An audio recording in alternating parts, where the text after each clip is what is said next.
Bom dia, queridos amigos e irmãos. Nós estamos terminando hoje a série Juntos na Prática do Amor, onde estudamos todo o Evangelho de João. Entretanto, eu quero ainda lembrar a todos que manteremos o grupo de estudos no Evangelho de João e as cartas. Esse estudo é feito às quintas-feiras, às 20h30, e ele é integrado à Escola de Cristo da Redê. O grupo funciona através do Google Meet e, se alguém se interessar num estudo aberto, participativo, ou quiser ainda indicar para uma pessoa-alvo, alguém por quem você tem orado e que você acha que deseja conhecer o Evangelho, é só fazer a inscrição pelo WhatsApp da Redê no telefone que aparece aí na tela. Nós temos recebido pessoas da nossa igreja que têm trazido uma ótima contribuição ao estudo e temos também pessoas de outros estados e até de outros países. No momento temos uma pessoa que é da Tailândia, são 10 horas de fuso. Ele acorda às 6 da manhã, 6h30, ele está no estudo com a gente. Então tem sido uma bênção e eu os convido a continuar nesse estudo de João. Quanto ao nosso tempo de hoje, eu gostaria de dividi-lo em 3 partes. Na primeira parte, uma breve reflexão sobre o tema geral, juntos na prática do amor. Na segunda parte, vou apresentar um pequeno vídeo sobre a vida de João. E na terceira parte, a leitura do capítulo 21, que é o nosso objetivo principal de hoje, e um comentário sucinto a esse respeito. A primeira parte, então, é uma breve reflexão sobre o tema Juntos na Prática do Amor, que tem sido o tema dessa série de estudos e pregações no texto do Evangelho de João, que nós encerraremos hoje. Então, juntos na prática do amor, embora pareça, não é algo romântico e muito menos não é algo fácil. Juntos pressupõe união, unidade. Isso só é possível com a interferência ou com ações de Deus. Nós vamos notar então essas ações de Deus na oração de Jesus por seus discípulos no capítulo 17 de João. Primeira ação está no versículo 11b e versículo 15. Pai Santo, protege-os em teu nome, o nome que me deste, para que sejam um, assim como somos um. E não rogo que os tires do mundo, mas que os proteja do maligno. A segunda ação é intercessão. Minha oração não é apenas por eles, rogo também por aqueles que hão de crer em mim por meio da mensagem deles, para que todos sejam um, ó Pai, como tu estás em mim e eu em ti. Em Romanos 8:26, encontramos, mas o próprio Espírito intercede. Em Romanos 8:27, porque o Espírito intercede pelos santos de acordo com a vontade de Deus. A terceira ação de Deus é a nossa glorificação. Está no verso 22.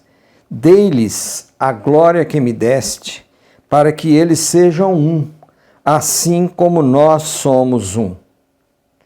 Por isso, se buscamos a glória dos homens, nós estamos no trilho da desunião, no trilho da divisão.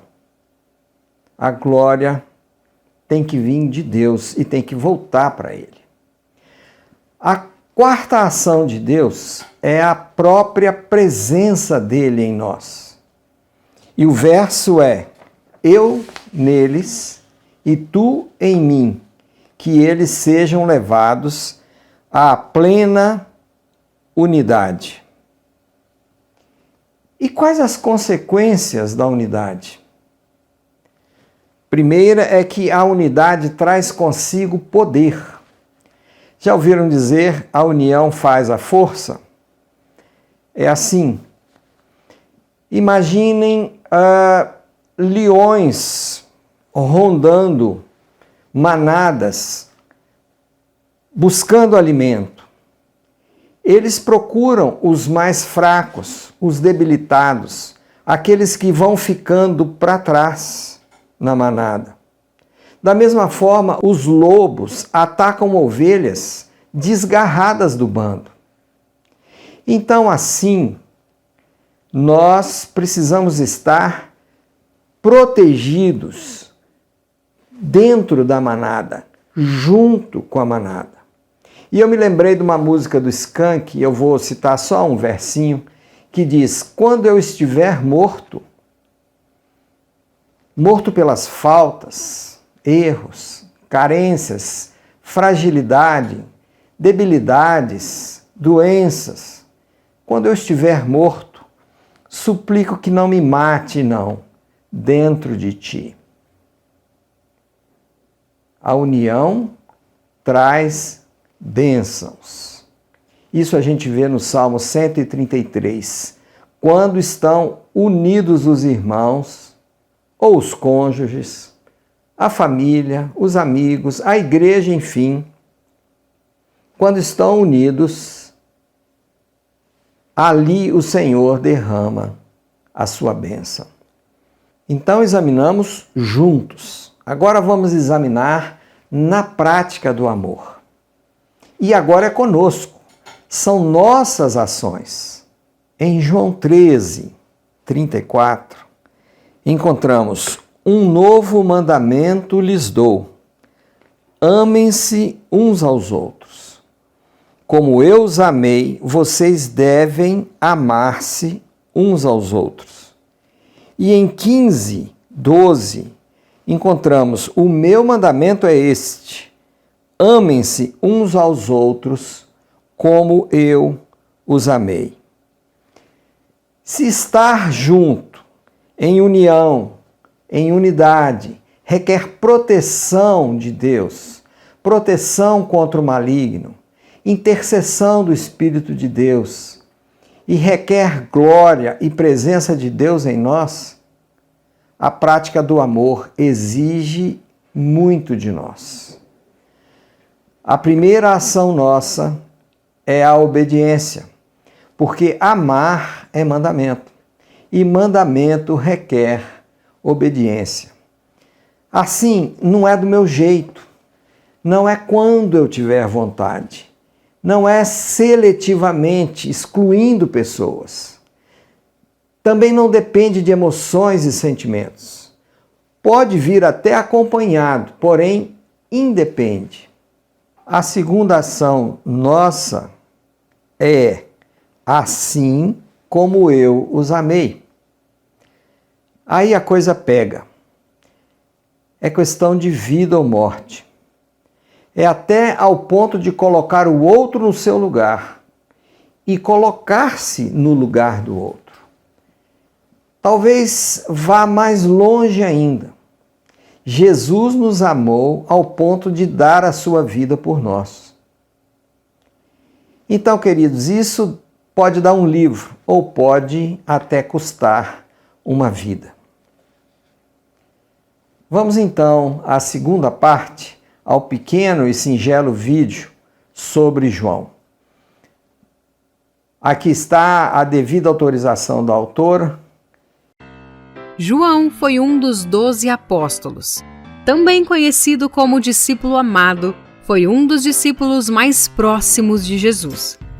No estudo bíblico de hoje, vamos conhecer um pouquinho sobre a vida do apóstolo João. Se você quiser saber mais sobre a vida dele e de outros personagens bíblicos, é só clicar no primeiro link da descrição. Seja muito bem-vindo ao canal Desenhando a Bíblia. Muito prazer, meu nome é Patrícia Jacobi. Se você chegou por aqui e ainda não é inscrito no canal e quer aprender mais sobre a Palavra de Deus, clica aí no botãozinho vermelho e inscreva-se. E me segue lá no Instagram também, @desenhando.a.bíblia. Bom vídeo!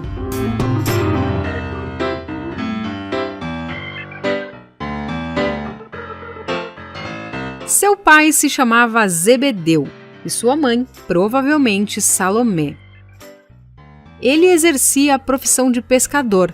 Se tornou discípulo junto com seu irmão Tiago quando preparavam a rede de pesca de seu pai, e Jesus os chamou. O nome João Evangelista, como também é conhecido, se deu por causa da autoria do quarto evangelho, o Evangelho segundo João. O apóstolo também escreveu 3 cartas no Novo Testamento e o livro de Apocalipse. João era o mais jovem de todos os apóstolos. Foi o único discípulo que acompanhou Cristo até a sua crucificação. Segundo a tradição, foi o único apóstolo que morreu de causas naturais. Alguns acontecimentos registrados nos evangelhos nos ajudam a entender um pouco sobre como era a personalidade e caráter do apóstolo João. Em certa ocasião, Jesus chamou João e Tiago de filhos do trovão. Muito provavelmente, essa designação apontava para a natureza explosiva dos 2 irmãos. Isso indica que, normalmente, eles eram homens de emoções controladas, mas em determinadas situações a ira logo os acendia.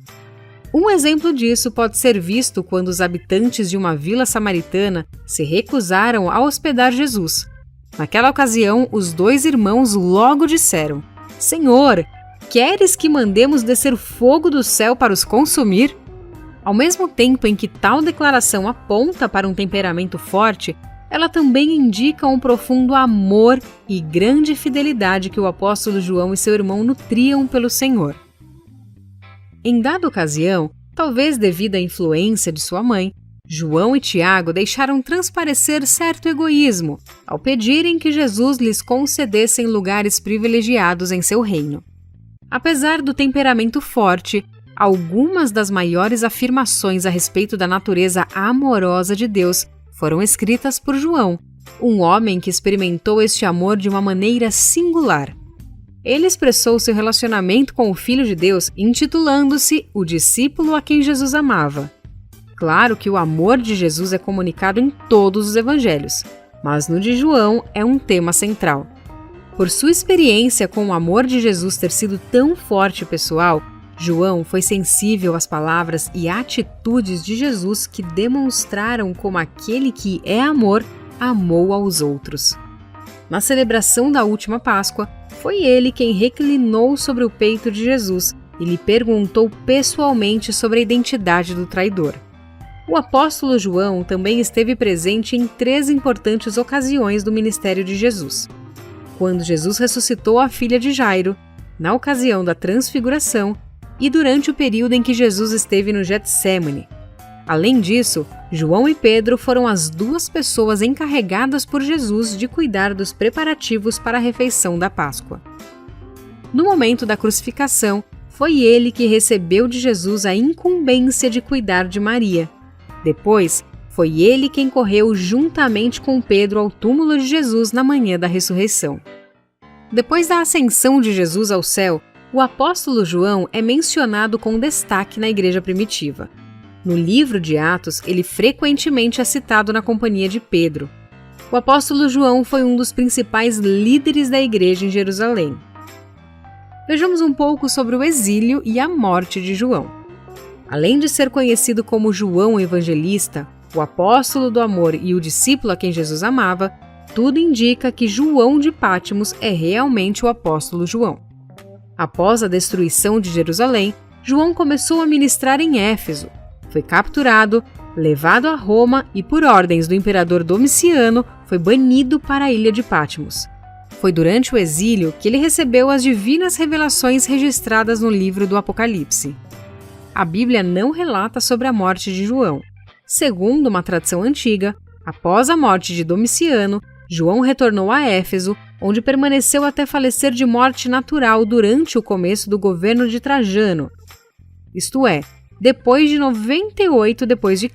com idade bastante avançada. Curiosamente, seu irmão Tiago foi o primeiro apóstolo a sofrer martírio, enquanto João foi o último dos apóstolos a deixar a terra e chegar ao céu.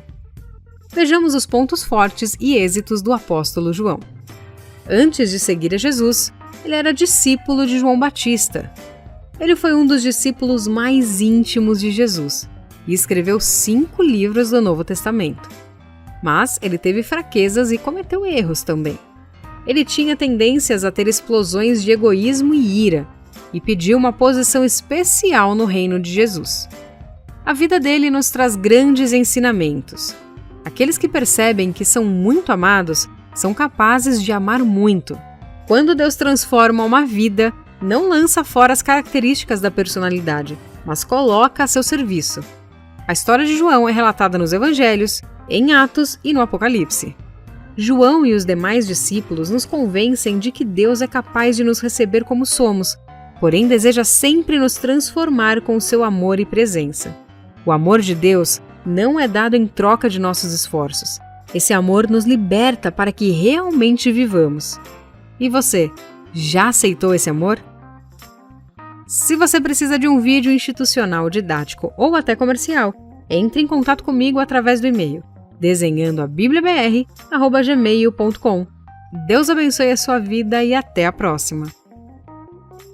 Por último, vamos ao texto de hoje.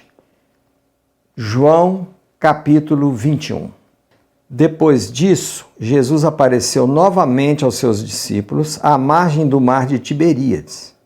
Foi assim, estavam juntos Simão Pedro, Tomé, chamado Dídimo, Natanael de Caná da Galileia, os filhos de Zebedeu e 2 outros discípulos. Vou pescar, disse-lhe Simão Pedro. E eles disseram, nós vamos com você. Eles foram e entraram no barco, mas naquela noite não pegaram nada. Ao amanhecer, Jesus estava na praia, mas os discípulos não o reconheceram. Ele lhes perguntou, filhos, vocês têm algo para comer? Eles responderam que não. Ele disse, lancem a rede do lado direito do barco e vocês encontrarão. Eles a lançaram e não conseguiam recolher a rede, tal era a quantidade de peixes. O discípulo a quem Jesus amava disse a Pedro, é o Senhor. Simão Pedro, ouvindo dizer isso, vestiu a capa, pois a havia tirado, e lançou-se ao mar. Os outros discípulos vieram no barco arrastando a rede cheia de peixes, pois estavam apenas a cerca de 90 metros da praia. Quando desembarcaram, viram ali uma fogueira, peixe sobre as brasas e um pouco de pão. Disse-lhes Jesus, tragam alguns dos peixes que acabaram de pescar. Simão Pedro entrou no barco e arrastou a rede para a praia. Ela estava cheia, tinha 153 grandes peixes. Embora houvesse tantos peixes, a rede não se rompeu. Jesus lhes disse, venham comer. Nenhum dos discípulos tinha coragem de lhe perguntar, quem és tu? Sabiam que era o Senhor. Jesus aproximou-se, tomou o pão e o deu a eles, fazendo o mesmo com o peixe. Esta foi a 3ª vez que Jesus apareceu aos seus discípulos depois que ressuscitou dos mortos. Depois de comerem, Jesus perguntou a Simão, Simão Pedro, filho de João, você me ama mais do que estes? Disse ele, sim, Senhor, tu sabes que te amo. Disse Jesus, cuide dos meus cordeiros. Novamente Jesus disse, Simão, filho de João, você me ama?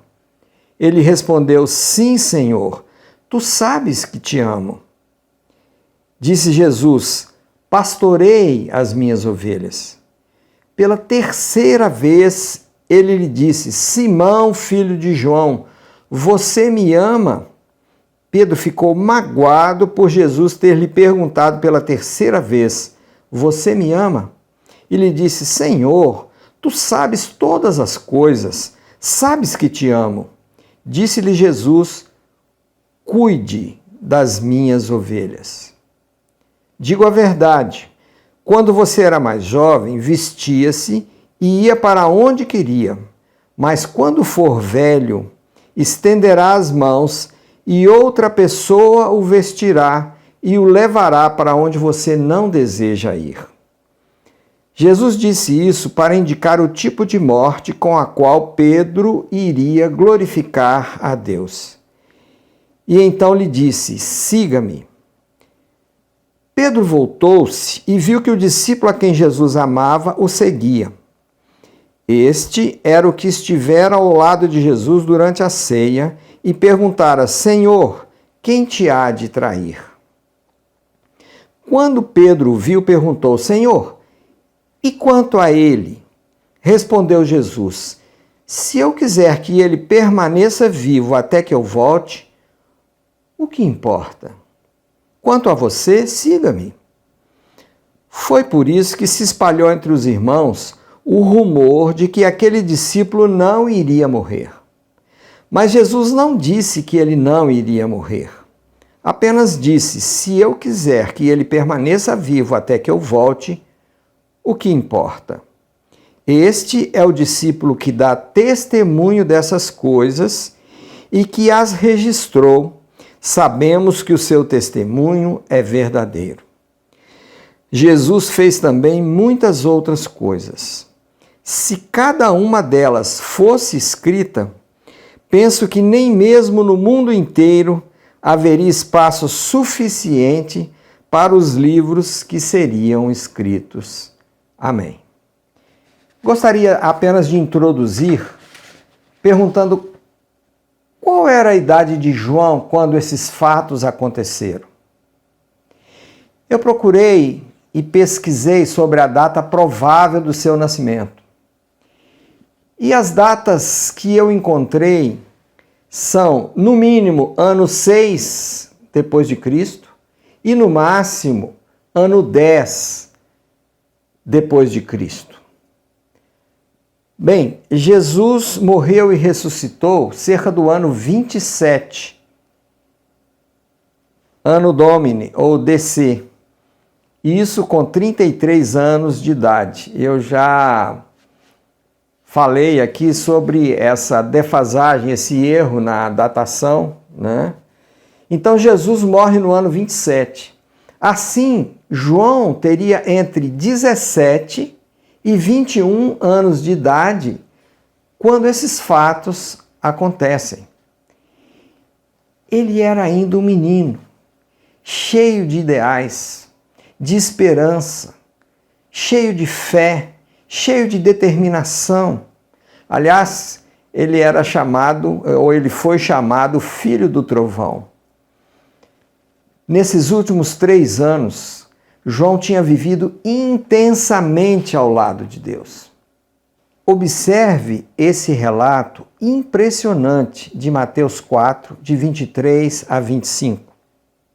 Jesus foi por toda a Galiléia ensinando nas sinagogas deles, pregando as boas novas do reino e curando todas as enfermidades e doenças dentre o povo.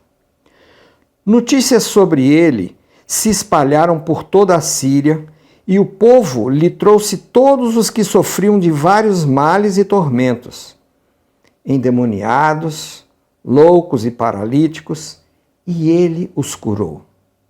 Grandes multidões o seguiam, vindas da Galiléia, Decápolis, Jerusalém, Judéia e da região do outro lado do Jordão. E o menino João ali com Jesus, grudado, espantado, entusiasmado. Deus, enfim, o ungido, está entre nós. Pessoas são curadas, pessoas ressuscitam. A glória da presença de Deus se espalha por todo lado. Eles acordam cedo e dormem tarde, e é só maravilha. De repente, depois de 3 anos intensos, o seu mestre divino é morto. Isso aconteceu poucos dias antes. Isso se deu poucos dias atrás. Ele ressuscitou, é verdade, porém a situação mudou. João o viu 2 vezes, também é verdade, mas de maneira muito estranha. Ele desapareceu. Agora, vamos tentar enxergar pela ótica de Jesus. Vitória sobre o pecado, vitória sobre o inimigo, vitória sobre a morte. Mas que saudades dos meus queridos! Como será que está o coração de Pedro? Como está o meu amigo João, que esteve comigo até a cruz? Ou alguém acha que Jesus agora é uma visão fantasmagórica, fria, sem sentimentos? Não. Ele está ali, ressurreto, mas é um perfeito homem e um perfeito Deus. Dessa forma, eu quero propor nessa manhã que o apóstolo João encerra o seu evangelho apresentando 2 memórias e um objetivo. E a primeira memória é a do último milagre, a pesca maravilhosa. Vamos nos lembrar que João está escrevendo já velhinho, bem idoso. A maioria absoluta dos comentaristas acha isso. E quem pensa diferente, atribuindo uma data anterior ao ano 70, ano da destruição de Jerusalém, baseia-se praticamente no capítulo 5 de João, verso 2, que diz: há, e verbo no presente aí, há em Jerusalém, perto da porta das ovelhas, um tanque que em aramaico é chamado Betesda. Muito bem, Jerusalém foi destruída, mas o tanque poderia ainda estar lá. Então esse argumento não é suficiente. João está velhinho, mas aquele encontro ainda continua vívido em sua memória. Vou pescar, disse Pedro, e os outros 6 o seguiram. Estavam atônitos, confusos. Um turbilhão de emoções e pensamentos tiravam o seu chão. Será que foi tudo um sonho? Será que foi tudo em vão? Quando a gente se sentir assim, é importante lembrar que Jesus pode estar bem mais perto do que nós imaginamos. Ele não é um fantasma. Ele prometeu: e eis que estou convosco todos os dias até o fim dos tempos. Isso está em Mateus 28, 20. O plano, na verdade, não era pescar. Era fugir da realidade presente, voltando ao cotidiano. O cotidiano nunca pode ser a rota de fuga para as dificuldades da nossa vida. O refúgio está logo ali na praia. A gloriosa presença e providência de Jesus. Lancem a rede do lado direito do barco. Ainda, a rede estava cheia, tinha 153 grandes peixes. Pensem bem, depois de décadas passadas, essa lembrança de detalhes nos ajuda a perceber a veracidade da narração. Eu preferi dizer narração do que narrativa, porque a semântica, infelizmente, talvez tenha mudado o sentido dessa palavra, narrativa, não é verdade?